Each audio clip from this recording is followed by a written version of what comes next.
Hey guys, today we'll be taking a look at the first polls that have been released for the 2022 governor elections, which I would argue are probably one of the most important in deciding how each of the 50 states will be governed in the next 4 to 5 years. And I think that these governorships are much more interesting than the 2022 Senate elections just because of how, much swinging can occur in these states. I mean, you have solid Democratic and Republican states voting for governors of the opposite party. So in 2022, we have 36 seats up for re-election. As you can see on this map, I filled in Virginia and New Jersey, which were decided in 2021's governor elections just a couple of weeks ago. So these two races have already been decided. So you have 36 races to call in 2022. And, if you look at the 2018 map here, these are the seats that are up for re-election in 2022. I mean, you'll see Democrats winning in solid Republican states like Kansas. Laura Kelly winning by 5% in a state that has not voted for the Democratic Party on the presidential level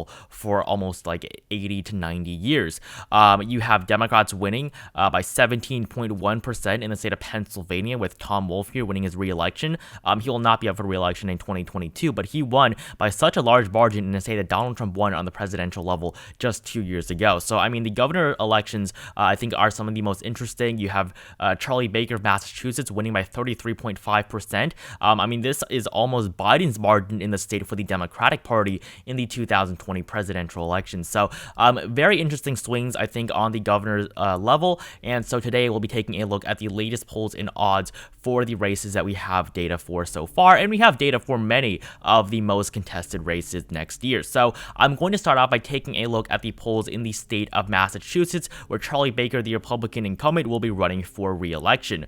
So in 2018, he won his re-election with 66.6% of the vote. Definitely a very, very strong margin in the very Democratic state of Massachusetts. I mean, this is a state that's voted Democratic on the presidential level for decades. If you do look at the presidential results in 2020, Joe Biden won the state by 33.5%.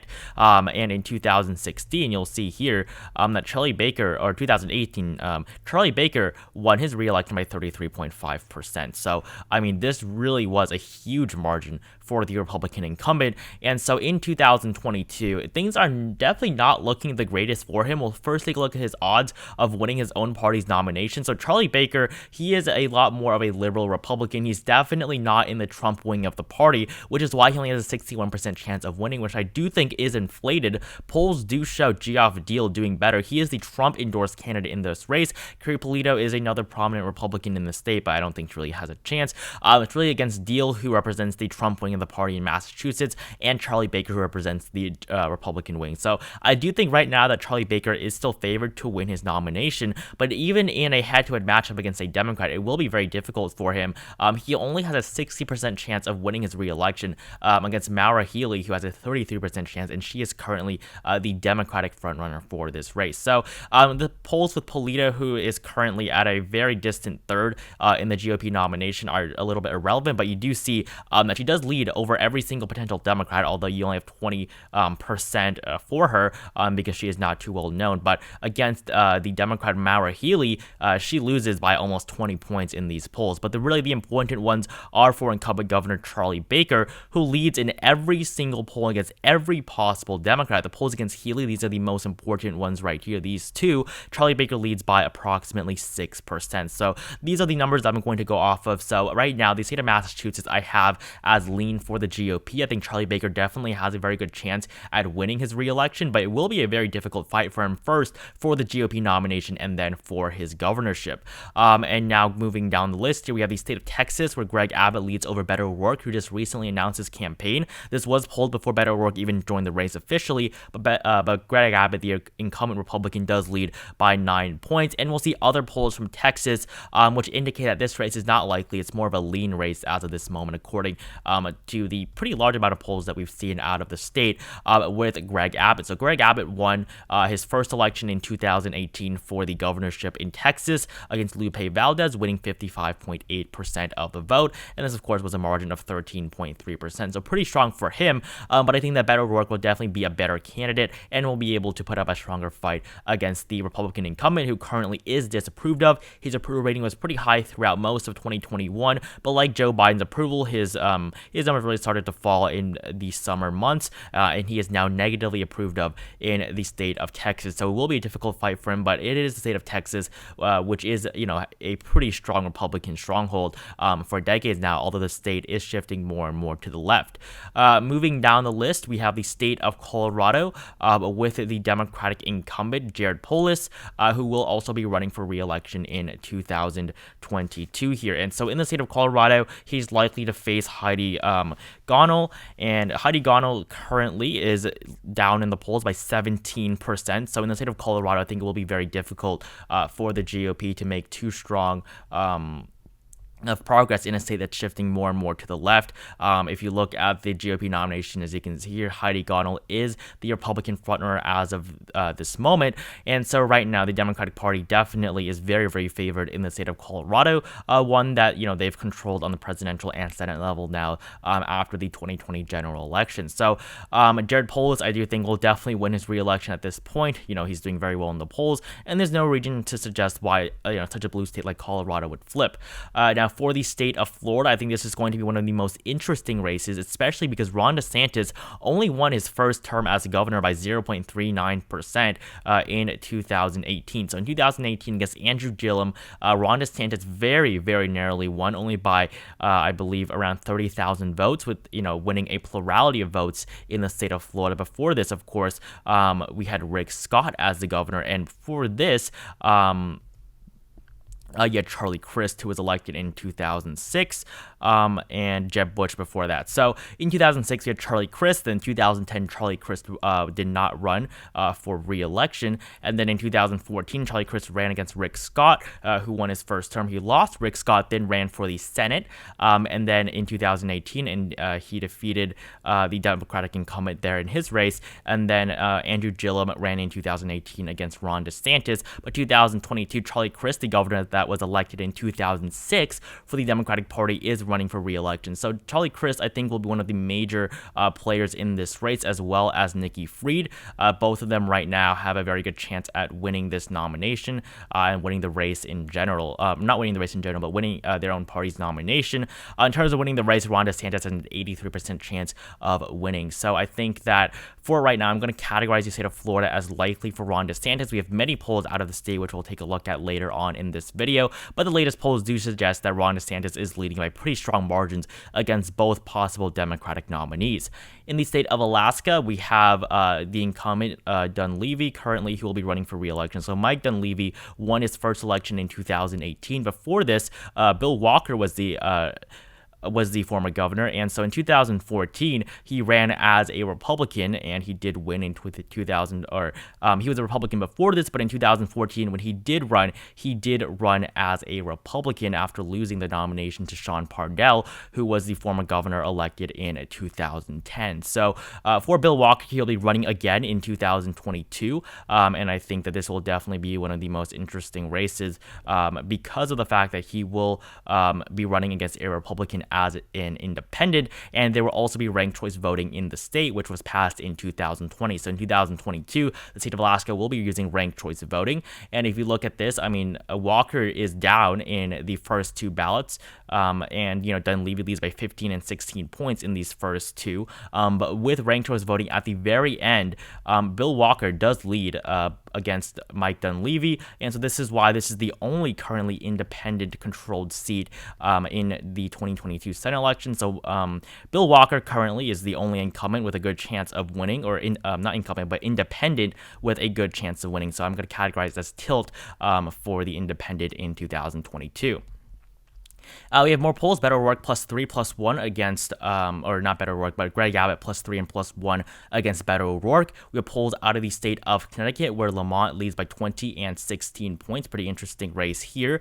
Ned Lamont, who won his first election in 2018 and will be running for re-election, winning by just 3 points in 2018. It will be a much larger margin this time for the Democratic incumbent, so solid there in the state of Connecticut.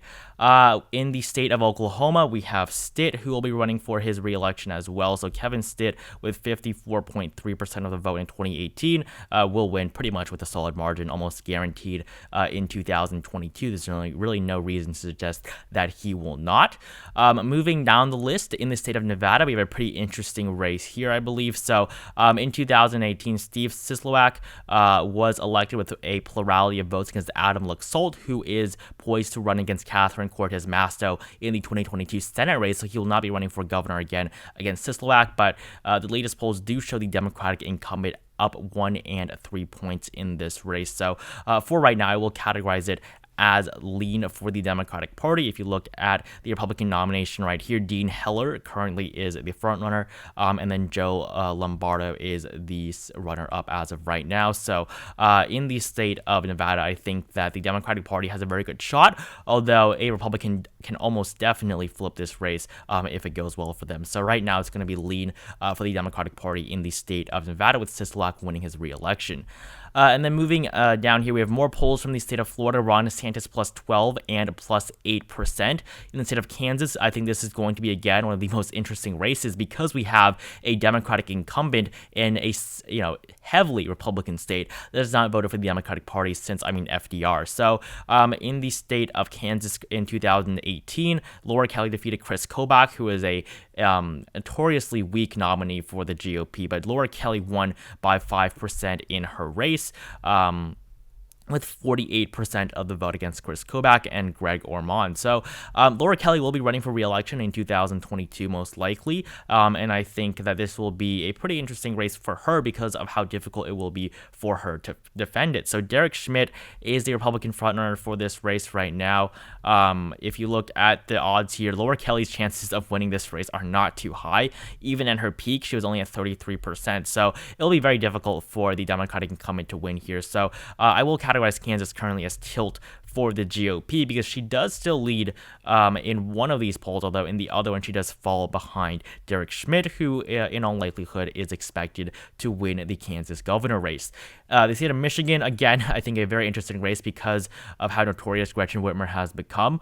She is one of the most prolific Democratic governors in the country, first elected, of course, in 2018 with 53% of the vote. However, she had one of the worst COVID-19 responses in 2020 and 2021 in the state of Michigan, a state that Joe Biden flipped in the 2020 presidential election. So even though she won by 53%, I think this will be a very tough re-election race for her because of the fact that, the state of Michigan, she won by 9.6% in 2018, but her popularity has plummeted since then. And looking at the latest polls, it does show this against James Craig, who is the Republican frontrunner right now.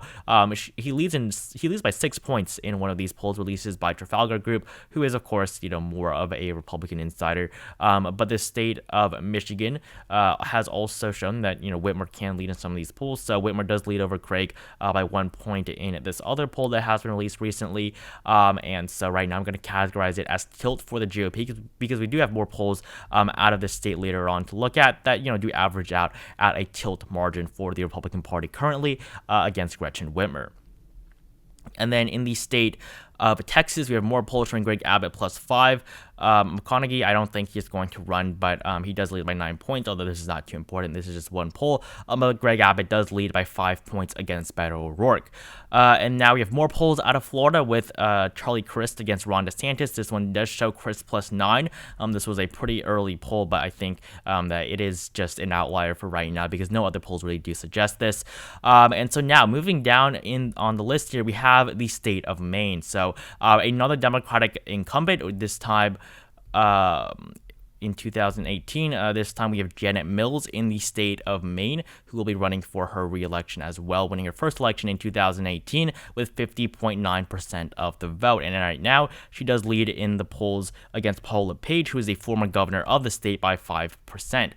So in the state of Maine, 2014, Paul LePage was the governor. He also won in 2010. However, he was term limited in 2018, but he will be coming back in 2022 to challenge challenge the incumbent Democrat. But right now, Mills does lead by 5 points in a more Democratic state, that is the state of Maine.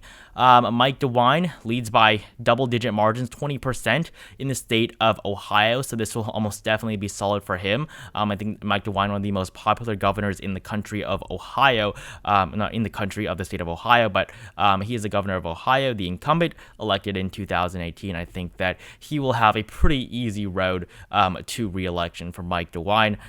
If you look at the odds here for the Democratic nomination, Nan Whaley currently is the front runner, and she is down by 19 points against Mike DeWine. In the state of Wisconsin, Tony Evers leads by 7 points and 1 point, as well as one of them being even against his two Republican opponents. The two possible Republican frontrunners currently Rebecca Kleefisch and Jonathan Wichmann. So in the state of Wisconsin right now, 2018, Tony Evers won with 49.5% of the vote, a pretty close race. He is moderately approved of in the state, and I think that he has a very good chance at winning his re-election in a state that Joe Biden again flipped in 2020. But if you do look at the 2018 results, it was a very, very narrow victory for him, and in a red wave year, although he has the incumbency, I think it will be a little bit difficult for him to win his re-election there. So in 2022, though, I do think that the state of Wisconsin currently is going to be lean according to the polls that we've seen. I think that Tony Evers is still favored to win as of this point in time. We have more polls out of the state of Florida, with Charlie Crist leading against Ron DeSantis in this other poll here, the former governor, but Ron DeSantis leading by pretty large margins against Crist as well in these other polls that have also been polled against Nikki Fried as well. So Ron DeSantis showing that he is pretty dominant in this race. More Florida polls as we move down the list here. We have one poll showing Whitmer up against James Craig in the state of Michigan.